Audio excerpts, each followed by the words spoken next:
Muy buenas y bienvenidos a un nuevo episodio de vuestro podcast, de nuestro podcast, Estrategas del Trail y Run. Y hoy, como buenos estrategas, traemos a una persona que es la primera profesional que traemos en esto, que es la primera doctora o doctor incluso que fuéramos a tener, ¿no? Así que es un verdadero placer poder tenerte por aquí. Estoy seguro que vamos a contar cosas muy interesantes y sobre todo cosas que en algún momento de la vida deseamos no tener que llegar a utilizar. Tengo que decir, sinceramente, ¿eh? Todo lo que nos vayas a contar, espero que no tengamos que llevarlo a cabo. Pero eso sí, si necesitamos llevarlo a cabo, ahora, pues ya lo sabemos y espero que estemos prevenidos en lo que vaya a suceder, ¿no? Entonces, el tema que nos vamos a tratar hoy, ¿no? Es relacionado con los primeros auxilios.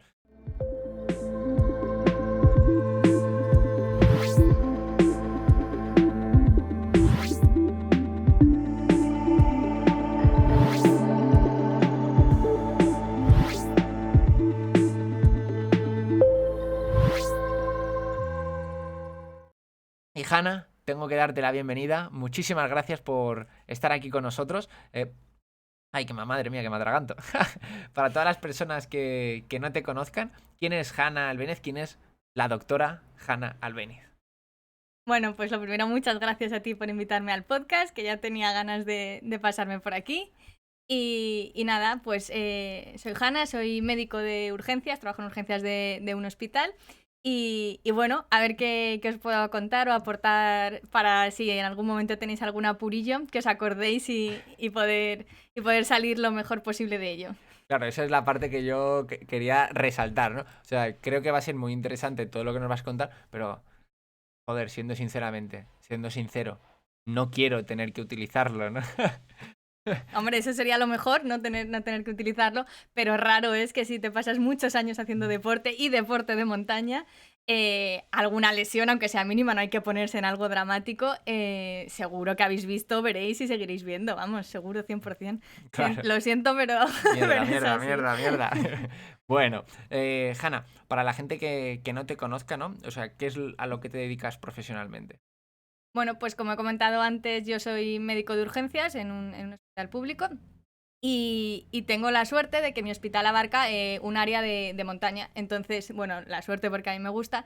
La verdad es que recibo muchos pacientes que han tenido accidentes, ya bien sea de bici o bien sea corredores de montaña. Entonces, creo que bueno, a ver si podemos aportar algo, lo que venía diciendo. Bueno, seguro que sí. Hanna, me gustaría preguntarte sobre, yo qué sé, esas partes que nosotros, o yo al menos, ¿no? No sé si todas las personas que nos escucháis es así también, pero al menos yo me gusta conocer las anécdotas que suceden en los hospitales, ¿no? Es un poco gore, que luego me da un asco horrible ver todas las heridas y todo eso, pero me gusta conocerlas, ¿no? Entonces me gustaría preguntarte, ya alejados de traumatismos que puedan suceder en coches y todo eso, que eso es horrible, ¿no? Cosas una anécdota que puedas recordar tú relacionada con una persona que haya ido a la montaña, algo que haya podido suceder a un corredor o a un alpinista o a alguna persona. Vale, si esto es lo típico que te preguntan tus amigos cuando les ves, ¿qué has visto estos días de novedad? Bueno, pues eso, salvando las distancias de las cosas que son poniéndonos un poco más serios, ¿no? Que son auténticos dramas y que, sobre todo si no acaban bien, la verdad es que por suerte la mayoría de lesiones o de accidentes que recibimos, pues bueno, pasan un mal rato, pero acaban con buena solución. Si me preguntas así, lo primero que se me viene a la cabeza reciente, pues recientemente sí que atendimos pues a un señor que se había ido a correr por montaña y con la mala suerte de que se había caído. Al caerse en la caída tuvo un traumatismo craneal, que bueno, recuperó la conciencia y no fue problemático, pero cuando se despertó tenía roto las dos piernas, los dos Hostia, tobillos. qué gas. Entonces estaba solo, no podía pedir ayuda y él iba bien equipado por suerte, que luego hablaremos también de, de la equipación, y cogió su teléfono móvil. Por supuesto, no había cobertura en ese momento. Fua. Y el señor nos contó que había tenido que estar reptando por el suelo con las dos piernas rotas durante kilómetro y pico para poder conseguir cobertura, para poder conseguir que fueran primeros auxilios a ayudarle.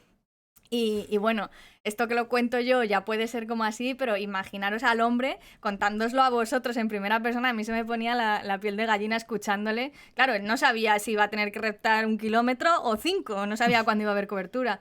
Y bueno, pues en la montaña puede pasar de todo, desde luego. Claro. Hay muchas de las personas que nos escucháis, ahora mismo probablemente estéis corriendo por la montaña.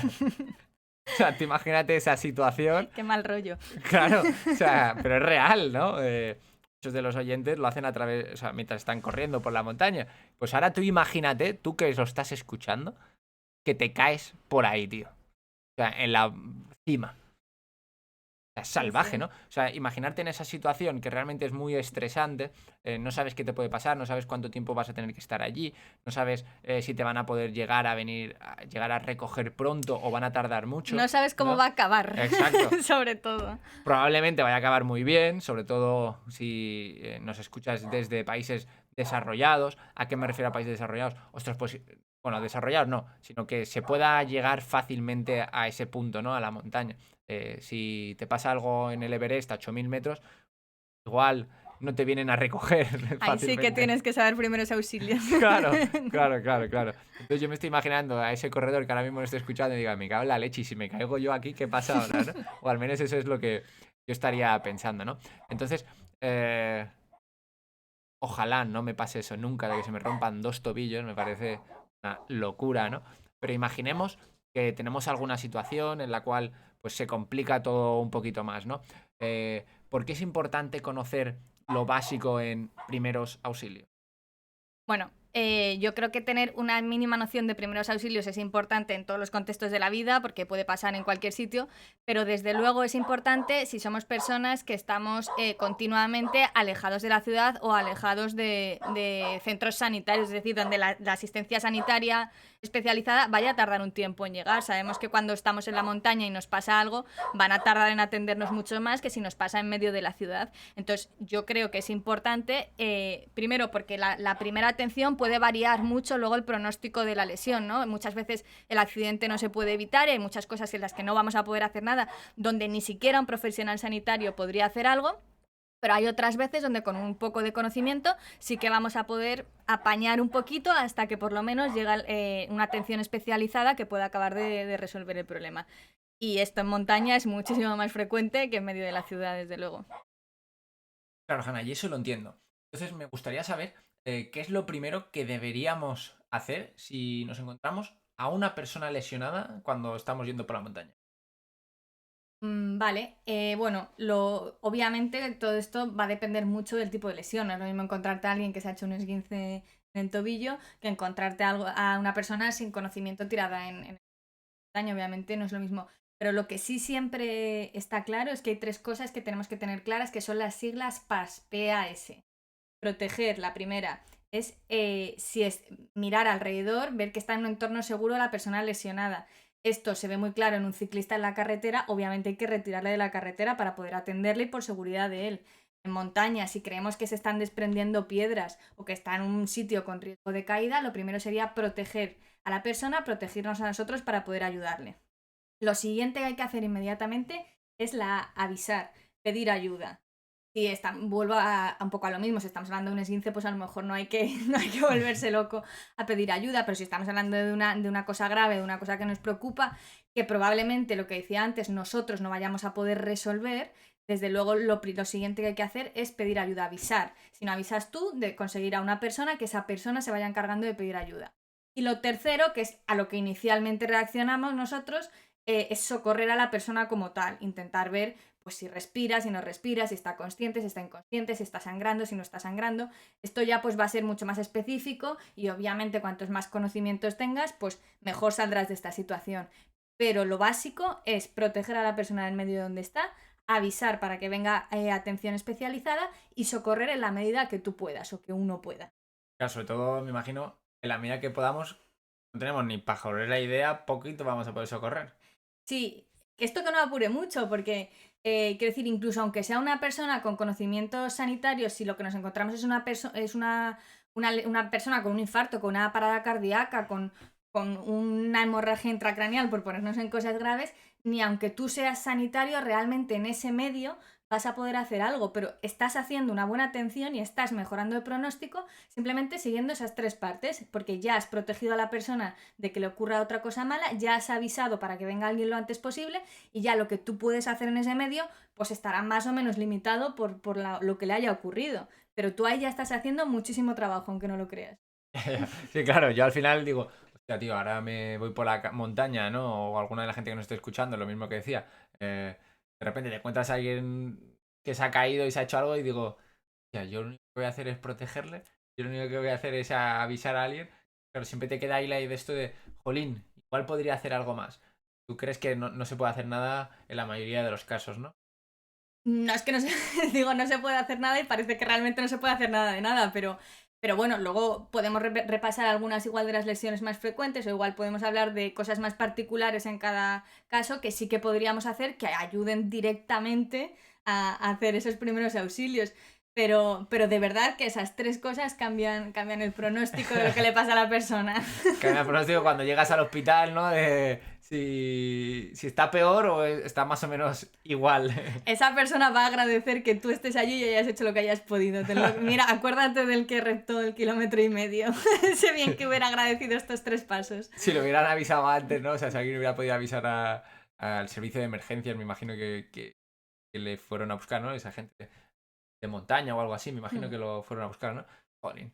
La verdad es que esos son auténticos, no sé cómo llamarlo, héroes, porque al final ir a la montaña a socorrer a las personas es muchísimo más complejo que en un entorno de ciudad. Y no en todas las montañas, obviamente, hay personal especializado en montaña. Muchas veces son los propios ambulancieros los que les toca cargarse Hostia. camilla y material, ir ahí a hacer lo que puedan, ¿eh? Hombre, en montañas grandes, en Pirineos y tal, pues siempre va a haber equipos especializados, pero en otro tipo de montaña, desde luego que no tienen equipos especializados para socorrer de montaña. Claro, de hecho, me acuerdo hace unos años que escuchaba a una persona que se dedicaba a eso, a ayudar a la gente que había tenido accidentes en las montañas, ¿no? Y daban unas anécdotas. A mí hay imágenes que me llaman mucho la atención. Por ejemplo, que el helicóptero se acerca muchísimo a la montaña, ¿no? Y dices, ostras, igual se van a dar con las aspas. Sí, es profesión de riesgo, eso te tiene que gustar. Yo creo que justamente la gente que se dedica a eso le apasiona y le gusta mucho. Mucha gente, aparte de ser sanitarios, son deportistas y desde luego te tiene que apasionar porque es complicado, es complicado.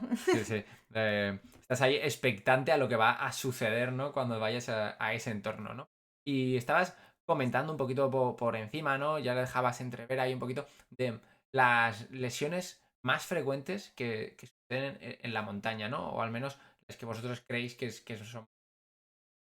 Sí, por suerte las lesiones más frecuentes son las menos graves, que son pues las lesiones osteomusculares, ¿no? Pues ya puede ser traumática, pues un esguince, una fractura ya sería un poco más puñetero que un esguince, luxaciones de hombros también son muy frecuentes, y luego están las lesiones por sobreesfuerzo, los tirones, las roturas musculares, pues bueno, todo eso lo habéis visto muchas veces y la gente que practica deporte, vamos, está en el día a día de esto. O sea que sin duda estas yo diría que son las lesiones más frecuentes, que por suerte suelen ser poco graves. Luego también hay que estar muy muy al tanto de las lesiones térmicas, o mucho ojo con la deshidratación. Cuando corremos perdemos muchísimo líquido y hay que estar muy al tanto de la deshidratación, de los síntomas que nos avisan que nos estamos deshidratando y por supuesto de las temperaturas, de las insolaciones, de los golpes de calor y de las hipotermias si estamos en zonas de frío. Estas también son muy frecuentes en montaña, pues porque el clima varía en pocas horas y porque hay que estar a ello porque te deja incapacitado totalmente. Y luego diría, pues no, las que igual estáis esperando que hablemos más, que son las más impactantes, que serían las cardíacas, las respiratorias, los infartos, ¿no? Las neumotoras, todo esto, pues por suerte son mucho menos frecuentes que todas las demás que hemos dicho. Y si, por ejemplo, imaginemos, a mí hay algo que siempre me ha llamado mucho la atención, ¿no? Lo de las heridas. O sea, ¿por qué tenemos que coger a una persona y que le está sangrando, yo qué sé, un dedo? Algo así para que sea más normal. Un dedo, ¿no? Y de repente nosotros le presionamos y ya deja de sangrar eso. ¿Eso cómo es posible? Bueno, sí, esto se ha visto mucho en películas de guerra, los torniquetes que decían que había que hacer. Que, bueno, para los que no sepáis, no hay que hacer torniquetes nunca. Bueno, el único motivo para hacer un torniquete es que el sangrado sea tanto que esté en riesgo la vida del paciente respecto a hacer el torniquete. Si no, lo que hay que hacer es presionar directamente la herida, ¿vale? Pensad que cuando hacéis un torniquete estáis quitándole la circulación a toda la extremidad. No queremos quitar la circulación a toda la extremidad, queremos parar el sangrado de ese punto. Entonces, ¿por qué ocurre esto? Bueno, esto es fisiología del cuerpo, pero básicamente pues tenemos un sistema de plaquetas, un sistema de coagulación que al hacer presión se acumulan, se agregan y hacen una especie de tapón, una especie de tirita que evita que sigan sangrando esos vasos. Esta medida es la primera que utilizamos en los hospitales también. No llega, si a mí me llega una persona que está sangrando a borbotones, yo no puedo ponerme a coserle la herida porque no veo lo que estoy cosiendo. Entonces, lo primero que hago es comprimir un minuto. Se pasa lentísimo el tiempo. Hostia, un minuto, ¿sabes? Sí, se pasa lentísimo, pero incluso a reloj, la mayoría de heridas de arterias de medio calibre con compresión de un minuto y medio, normalmente ceden de sangrar bastante. Entonces, con paciencia o con un reloj, si no tenemos paciencia, lo primero comprimir fuerte, cerca de un minuto y medio. Un minuto se hace larguísimo. Larguísimo. Sí, O sí, sea, sí. muy largo un minuto. Pero ya digo, que también es la primera medida que utilizamos nosotros, incluso estando en el hospital. Claro, entonces, igual a ese pas le podríamos añadir compresión. Si estamos hablando de un sangrado, sí, pero claro, no siempre de las lesiones estamos hablando de un sangrado que comprometa hacer algo, igual que un raspón tampoco hace falta que lo comprimamos media hora, que también hay gente muy, muy pupas. Claro, justamente hace unos días o unas semanas me acuerdo de ver a una deportista profesional, ¿no? Se cayó y le sangraba la pierna, una cosa exagerada, ¿no? De hecho tenía como un trozo de piel sacada y todo, ¿no? En forma de L. De siete. Exacto, Decimos 7, nosotros. literal. Exacto, en forma de 7. Y le veías cómo le sangraba, una cosa exagerada. Entonces, ahí hubiera sido una buena opción empezar a presionar antes de ir al hospital, por ejemplo. No, sin duda, sí, sí. Aparte, que luego hablaremos de qué podemos llevar en el botiquín, también que nos puede salvar un poquito de apuro. Sin lugar a dudas, en este caso lo primero que hay que hacer es comprimir fuerte para que deje de sangrar. Y además hay que pensar que cuando la persona está corriendo, está haciendo actividad física intensa, hay más riego sanguíneo en la musculatura, hay más riego sanguíneo en la piel, entonces se sangra todavía más de lo que sangrarías en reposo en tu casa con esa herida. Otra cosa súper fácil de hacer y muy muy útil para cortar las hemorragias es elevar la extremidad. Es decir, si el corte lo tenemos en el brazo, poner el brazo para arriba va a disminuir muchísimo ese sangrado. Y si tenemos la pierna, tumbarnos y subir la pierna para arriba, va a disminuir muchísimo ese sangrado también. También es una medida que utilizamos nosotros en el hospital para poder explorar bien la herida, que nos deje de sangrar y poder explorar bien la herida. Y es súper fácil, súper útil y se puede hacer en montaña. Muy fácil, de hecho. Simplemente tenemos que levantar el brazo. Exacto. Si levantas el brazo y comprimes la herida durante minuto y medio, malo será que no te pare de sangrar. Pues esa es muy útil, muy útil. Sobre todo eso que me imagino que si igual si te caes por la montaña y es lo más frecuente, yo creo que o te rompes algo, o sea, el tobillo, te haces una fractura ahí, o en los brazos, o en la clavícula, y también yo creo que sangrados, ¿no? Entonces, creo que va a ser una de las cosas más frecuentes. Ana, me gustaría preguntarte, si nosotros tuviéramos que ir a la montaña, al final, botiquín, ¿qué deberíamos llevar, no? O sea, si tuviéramos que ir a la montaña, más de todas esas cosas que nos van a poner pues en la mochila, en carreras, tal, ¿qué crees que sería necesario llevar a un corredor a la hora de ir hacia ese medio que no es el habitual, que no es la ciudad? ¿Qué crees que debería llevar ese corredor? Sí, pues bueno, fuera de los reglamentos de carreras, que eso según cada tipo de carrera, pues exigen un botiquín con unas cosas o con otras, y por supuesto siempre hay que cumplir estas normativas. Fuera de ese reglamento, si hablamos igual más de cuando vamos a entrenar nosotros, ¿no? O cuando vamos por libre, cosas que serían bastante imprescindibles, útiles y nos pueden ayudar en un momento determinado, sin duda es un vendaje para poder hacer un vendaje compresivo, o si tienes un esguince poder estabilizar la articulación. También nos puede ayudar a taponar si tenemos una herida, como veníamos diciendo antes, o sea que yo creo que una venda pesa poco y nos puede ayudar bastante. Luego, ¿qué podemos llevar también? Manta térmica. La manta térmica nos puede salvar la vida, eso sí que es algo que hay que llevar sí o sí, hay que acostumbrarse a llevarlo incluso entrenando en montaña, porque las temperaturas varían de un momento a otro, los que hacéis montaña lo sabéis perfectamente. y es una cosa que nos puede salvar la vida. Y luego, así un poco como curiosidad, ya que hablábamos tanto de los sangrados, yo, por ejemplo, cuando voy a veces de viaje o a la montaña o esto, antes llevaba una grapadora de heridas que, bueno, igual puede dar un poco de grima a quien no sea sanitario A mí me da grima. ponerse a grapar una herida. Pero ahora ya lo que se utiliza también son como unos pegamentos, es un botecito muy pequeñito de pegamento para heridas y yo creo que es súper útil en un momento determinado para cerrar una herida, que luego cuando lleguemos al hospital ya abriremos, limpiaremos y ya veremos lo que hacemos, pero para en un momento determinado cerrar una herida son unos botes muy pequeñitos como de superglue y juntan piel con piel y pegan. Y yo Y, creo que es muy útil también. y para la gente que nos está escuchando dirá, vale, ¿y eso dónde lo compro? ¿Lo compro en Mercadona? ¿Lo En la compro en el farmacia, Aldi? pegamento para heridas, ya digo, no creo que haga falta receta, porque se utiliza en los colegios para cuando se caen los niños y se hacen brechas para heridas así, sobre todo se utiliza en niños para evitarles las suturas, pero yo ya digo, ahora ya acostumbro a llevarlo cuando voy a algún sitio más de aventura. Pero más que nada, porque eso sí que sería como de la primera fase, ¿no? O sea, si empieza a sangrar mucho, tal, pues igual lo comprimiríamos, igual le pondríamos ese tipo de pegamento y ahí al menos no perderías mucha sangre. Sí, no son pegamentos tampoco que te vayan a fijar heridas horribles. Así, si tienes desgarrado el gemelo, ese Hostia. pegamento no va a hacer la función. Eso sería más lo que hemos dicho de comprimir con el vendaje y subir la extremidad. Pero sí, pues igual para brechas en la cabeza o en la cara, para no ir sangrando todo el rato hasta que conseguimos llegar a un hospital. En una. Imaginemos, pues mira, justamente la corredora esta y uno de los vídeos, ¿no? Que se había hecho un 7. Eh, ¿Eso realmente sufre algún tipo de problema? O sea, teniendo en cuenta, pues igual que va a tardar 3 4 horas en llegar, o no pasa absolutamente nada. Bueno, no hablaríamos de un problema de gran gravedad. Lo primero que habría que limitar también es explorar bien la herida para poder ver que no se haya cortado. Si solo se ha cortado piel y músculo, en principio nunca vamos a tener un gran problema, pero hay que explorar bien la herida. O sea, el motivo de ir a un centro sanitario es ver que no se haya llevado ningún tendón, que no se haya llevado ningún nervio sensitivo o motor. Muchas veces creemos que es solo el corte, pero a lo mejor te has seccionado sobre todo en sitios de poca grasita, en la mano o en las muñecas donde pasan muchos nervios y muchos tendones. Ahí hay que hacer una buena exploración para ver que no sé, porque eso sí que entonces ya hay que ir a un quirófano para poder repararlo. Pero bueno, fuera de esto, el siguiente riesgo sería la infección, ¿no?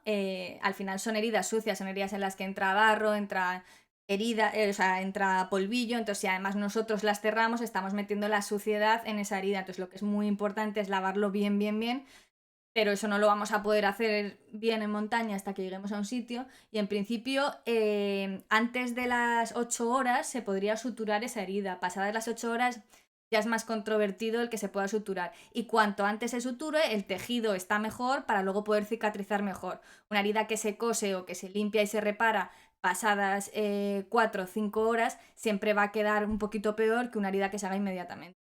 Yo me acuerdo, tuve un accidente de tráfico en un viaje, ¿no? Y recuerdo perfectamente que justamente ese dato de las horas, ¿no? O sea, que tardaron más horas de las previstas en poder suturarme y ya no me lo llegaron a suturar.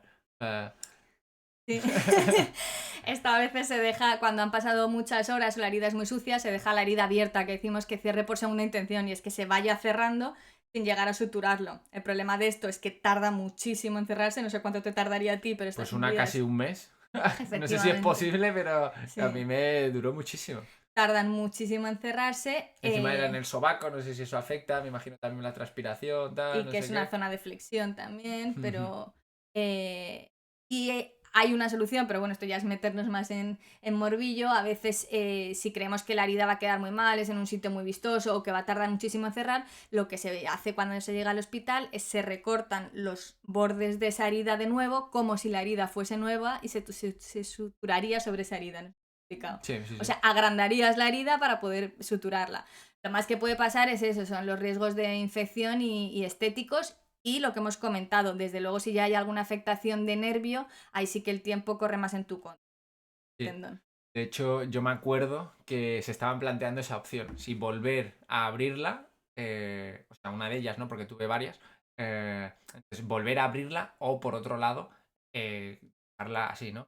Y todas me las dejaron así y la verdad es que luego fue una odisea poder recuperar de esa situación, ¿no? Pero bueno, al final vas avanzando y son cosas que pasan, ¿no? Hubieras estado en otro sitio con Recursos. mayores recursos médicos para que te hubieran hecho otro tipo de trabajo, ¿no? Porque seguro que lo hicieron de la mejor forma posible. Hanna, antes de acabar, me gustaría entrar en uno de los temas debate, que es la de los hospitales y el sistema sanitario. Bueno, a eh, ver. que es al final que realmente en esa parte de urgencias, ¿no? Gran medida pues está muy saturado. ¿Tú por qué crees que sucede esto? Uf, esto sí que es un debate, es un debate real. Yo creo que hay una mezcla de muchas situaciones, desde luego. Lo primero que diríamos los médicos para defendernos es un mal uso de la urgencia, ¿no? La gente va a urgencia, eso para echar la culpa a los demás, luego ya nos la echamos a nosotros. Pero para echar la culpa a los demás, sin duda hay un mal uso de la urgencia muchas veces. Muchas veces el mal uso es por mala información y otras veces es simplemente burocrático. Una persona para faltar al trabajo, aunque le duela un poquito la garganta, necesita un informe. Y tiene que ir a una urgencia a solicitarlo. O sea que, bueno, por un lado yo creo que hay un abuso, un mal uso de la urgencia. Y por otro lado, desde luego, hay una yo creo que hay una mala. Yo trabajo en un hospital público, ¿eh? Creo que sí que hay una mala o no está bien facilitada pues la urgencia en la atención primaria. Como he dicho, la mayoría de cosas que atendemos en el hospital es patología leve y patología leve que está gastando unos recursos sanitarios muy altos en una urgencia de un hospital de primer o tercer nivel. Entonces, bueno, ya no me quiero meter muy profunda en esto, pero claramente yo creo que el sistema sanitario no está cubriendo suficiente y por lo tanto se están desbordando las urgencias hospitalarias, lo cual es una pérdida de recursos, de tiempo, de dinero y de todo. Claro. Además de descontento de la gente. Porque hay una cosa que tal vez no lo sepa la gente, o al menos yo no lo sabía hasta que me lo contaste tú, ¿no? Que era la de eh, urgencias es urgencia. Es realmente una urgencia, algo que no puedes posponerlo para otro momento, ¿no? Algo que digamos que es vital. Y dentro de esa parte que es vital, claro, dependiendo de tu nivel de urgencia real, o sea, cuánto de complejo sea lo que tengas, claro, estás catalogado en diferentes como estadios, no recuerdo la palabra concreta, ¿no? Entonces, cuanto más leve sea, más tiempo vas a pasar en la urgencia y claro, luego muchos de nosotros pues nos quejamos de, ostras, es que tengo que estar esperando 3 horas en la urgencia. Claro, si estás esperando 3 horas, lo tuyo no es muy urgente, ¿no? Sí, a ver, esto siempre cuando a uno le pasa algo tiende a pensar que su problema es el más urgente, que es lógico y nos pasa a todos y nos pasa a todos en todos los ámbitos de la vida. Cuando una persona llega a un hospital, lo que quieres decir tú es se hace un triaje donde Ujú. se te evalúa según el riesgo de tu enfermedad y efectivamente y por suerte se atiende mucho más rápidamente a pacientes con mayor gravedad que a pacientes con gravedad más dudosa o más leve. Lo que pasa que, pues como todo en esta vida, estos sistemas de triaje tienen sus fallos, no son perfectos, los hace una persona y tiene sus fallos y entonces a veces se equivoca, pero en la mayoría, en el porcentaje más alto, están bien triados, están triados por personal especializado en triar y por lo tanto el que más espera suele ser el que menos prisa en realidad tiene, aunque él mismo en ese momento no lo considere. Así que un poco de paciencita si os toca ir a un hospital público, sobre todo. Claro, y esa parte también sobre todo, el hospital público, ahí queda el apunte, ¿no? Porque ya si vas al privado, pues lo estás pagando, ¿no? Y justo también me gustaría entrar en este debate que os pasa mucho a los médicos, ¿no? Que eh, las personas pensamos que al nosotros tener que estar pagando unos impuestos, tenemos unos derechos a recibir una atención más rápida o con mayor tiempo o diferente, ¿no? Y entonces mucha gente achaca de, ostras, yo es que estoy pagando impuestos, es que tú me tienes que hacer prueba X o prueba Y. ¿Por qué vosotros haríais una prueba o por qué no haríais una prueba? Bueno, yo creo que aquí ya por meternos más entra muchísimo el mundo del Internet, el alcance de la información está fenomenal, tenemos muchísima información, yo creo que a todos con cualquier cosa que nos pase, no sanitaria, un ruido que haga el coche o cualquier cosa que nos pase, lo primero que hacemos es googlearlo y ver qué es lo que tenemos. A ti seguro que te pasa cuando te viene gente a preguntar por entrenos y te dicen, pero ¿por qué tengo que hacer esto si yo he leído que esto y esto y esto? La información está fenomenal, pero la información hay que saber seleccionarla, hay que entenderla y hay que saber coger con cuál te quedas y con cuál no te quedas. Yo creo que hoy en día tener toda esa información es estupendo, pero desde luego no puedes llegar, o pienso yo que no se puede llegar a un hospital a decirle a una persona que tiene una carrera y unos conocimientos que está evaluando qué tipo de pruebas son las que tú necesitas que te hagan. Por más que tú quieras que te hagan y por más que en un centro privado pagando probablemente te hicieran. Eso no significa ni que estén bien hechas ni que estén justificadas. Significa que es una atención distinta a un hospital público de un hospital privado. Que cada vez más gente tiene asistencia privada y cada vez más los hospitales privados se parecen a los públicos en cuanto a lista de espera y en cuanto a este tipo de problemas, diré. Pero yo pienso que al final, pues eso, ese acceso a la información te hace pensar que tú tienes unos conocimientos y que puedes entender las cosas cuando la medicina es muy compleja, los pacientes son muy complejos y cada uno está individualizado. Y yo creo que lo que hay que hacer es confiar en el especialista que tienes delante, que por supuesto a veces se equivocará como todos y en todas las profesiones, pero que desde luego tiene mucho más conocimientos que tú buscando en Google. Me gustaría a mí decir una cosa, ¿no? Porque al final, al estar pasando tiempo contigo y todo eso, yo ya lo conozco más. Quiero decir que los profesionales que trabajan en el público son exactamente los mismos los que trabajan en el privado. O sea, exactamente los mismos, ¿no? Porque yo a raíz de conocer a Hanna, pues conozco a muchos más médicos y es que a mí ahora me hace gracia, ¿no? Porque son cosas que no me había planteado, pero escucho siempre la típica frase esa de, no, es que en el público me atienden mejor, no, es que en el público tal, que igual yo también la podría haber dicho privado. en el privado, ¿no? Me dedican más tiempo, tal, es que los profesionales son mejores. No, pues que son exactamente los mismos profesionales. Sí. Y, o sea, el que trabaja en la pública por la mañana, luego por la tarde está trabajando en la privada, ¿no? Y me estoy riendo, ¿no? Porque yo también lo pensaba, entonces por eso me gustaba... o sea, quería comentárselo también a toda la gente que nos estáis escuchando. Sí, eso es así. Los médicos escasean, en nuestro país escasean muchos. En España. En España, perdón. Y desde luego no hay que pensar que el médico de un centro privado, hay excepciones en un lado y en otro, hay grandes eminencias en los públicos y desde luego también las hay en los privados, pero que el 80% de los médicos que hacen consulta privada han estado por la mañana haciendo esa misma consulta pública. Claro, que parece ahí como que son de otra especie, ¿no? O que cobran mucho más, o que son una O que rareza. saben más, ¿no? A veces en muchas cosas, y repito, también te pasará a ti en tu profesión, bueno, también te pasa a ti en tu profesión, que a veces cuando pagamos damos más valor a las cosas, y eso es así. Y bueno, pues hay que hacer esa pequeña reflexión, ¿no? O sea, por un lado, saber que efectivamente hay que confiar que la persona que tienes delante es una persona que conoce del tema y por otro lado darle el valor a la sanidad pública que tenemos, que dentro de todas las limitaciones que tiene y dentro de que por supuesto tiene muchísimas cosas a mejorar, pues es una sanidad pública para mi gusto que abarca muchísimo, bueno, y muchísimo más que en otros países desde luego.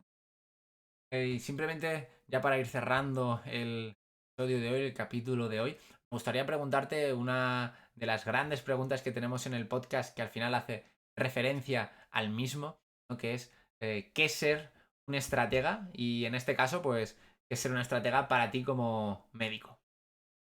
Ser un estratega. Bueno, yo creo que la mejor estrategia siempre es estar bien preparado, aplicado al ámbito que tú quieras. Si lo quieres hablar a nivel deportivo, es estar preparado para la prueba que quieras hacer. Y si estamos hablando en el laboral o en el médico, es estar preparado para todo lo que pueda venir.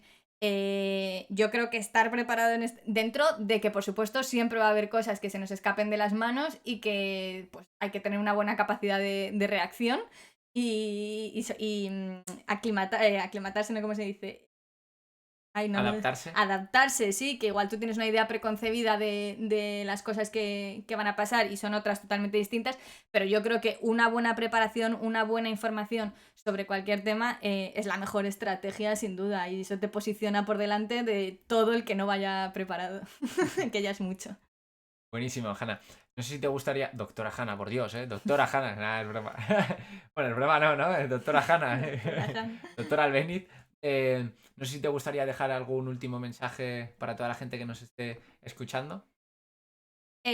Bueno, sí, pues mira, así un poco de tranquilidad, de decir de mensaje. A mí una vez yo cuando había acabado la carrera y iba a empezar a trabajar en el hospital y estaba asustadísima con las cagadas que podía hacer o los errores que podía cometer eh, y no sabía bien qué hacer, una persona me dijo siempre que cuando estuviese delante de alguien herido o de alguien que le hubiera pasado algo, que no me preocupase, que había tiempo, ¿no? La única urgencia vital de segundos es la parada cardiorrespiratoria y es una cosa entre las 100 millones de cosas que os vais a encontrar. O sea, no os pongáis en lo peor de que la persona que tengáis delante esté en una parada cardiorrespiratoria. Entonces, no os pongáis nerviosos, respirar 3 veces y hacer lo que se pueda, porque realmente en la mayoría de cosas tienes tiempo para actuar y lo puedes hacer bien. Buenísimo. Muchísimas gracias por compartir este rato con nosotros, con toda la gente que nos está escuchando y conmigo especialmente. Muchas gracias. Un placer haberte tenido por aquí. Gracias a vosotros, espero que os haya servido.